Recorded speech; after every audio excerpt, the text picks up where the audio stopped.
6,000 ఇస్తాం. మాకు భిక్షం పెడుతున్నది కాదు. మేము నిజంగా భిక్షం వేయాలంటే మీ ప్రభుత్వం రాకపోయేదే. మేము అడుగుతున్నది 19,000 ఉద్యోగాలు బరాబర్ వేయాలి.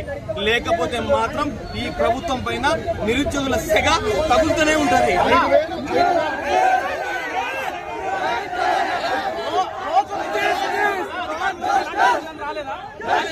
ఇవాళ మేము బట్టి ఫోన్ చేస్తే ఆయన మమ్మల్ని అవమానపరుస్తున్నాడు.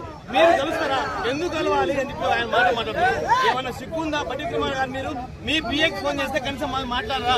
ఎక్కడ పోయిన బల్మూరి వెంకట్, ఎక్కడ పోయిన కుదండరామ్, ఎక్కడ పోయిన ఆగ్రహములు, వీళ్ళందరూ ఆ రోజు మా కోసం అశోక్ చుట్టూ దిల్చిన చుట్టూ బెల్లం చుట్టూ రాదు. మరి ఇలా నిరుద్యోగులు అంతా కోసపడుతుంటే హరికోసపడుతున్నారు. హైదరాబాద్ లో కనీసం మా గురించి మాట్లాడే ఒక్కరు కూడా రాలేదా? మా పరిస్థితులు చూడండి ఒకసారి. దిల్చిన గారు హాస్టల్ ఒకసారి మా గదులను పరిశీలించండి. మేము ఎంత అర్థ ఆకలితో అర్థ కడుపుతో ఎంత బాధపడుతున్నాం మీకేం తెలుసా? ఇలా ఎవరు కూడా మా గురించి మాట్లాడడం లేదన్నా. ఇది వాస్తవం. ఒకటే చెప్తున్నా. ఎన్ని రోజులు ఓపిక పట్టాలి? 2 సంవత్సరాలు అయిపోయింది. మీరు జీతాలు తీసుకోవడం మానేసిరా? మీకు జీతాలు వస్తున్నాయి, అలవెన్స్ వస్తున్నాయి. మాకు మాత్రం మా ఉద్యోగాలు బట్టి టైం ఇస్తా. త్వరలో ఏంది? త్వరలో మీ ప్రభుత్వం ఏమవుతుంది? త్వరలో మా గురించి మాట్లాడుతుంది.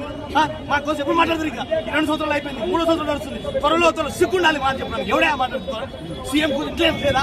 ఇంట్లో పని చేయట్లేదా? మరి ఇంత బాధపడుతున్నావు, ఇంత హరిగోసపడుతున్నావు. ఇంటెలిజెన్స్ ఏం చేస్తుంది? ఇంత బాధ ఉన్నప్పుడు చెప్పాలి కదా. ఒక మంత్రి కలవడా, ఒక ఎమ్మెల్సీ కలవడా? సిగ్గుందా కాయన ప్రభుత్వానికి? ఒక్కొక్కరిని నరికి పోగులు పెడతారు అనుకుంటున్నావు. ఇలా మా ప్రభుత్వం, మా కష్టాలతో ఇవాళ ప్రభుత్వం ఎవరు కష్టం? మీ మంత్రులు ఎక్కడ పనిచేసారు? మేము కష్టపడ్డాం. ఊరుడి గ్రామాల్లో, తండాల్లో, మారుమూల గ్రామాల్లో మేము వెళ్ళి మాట్లాడుతున్నాం. మరి ఇంకా బాధ వస్తుంది, కడుపు కాలిపోతుందా? 2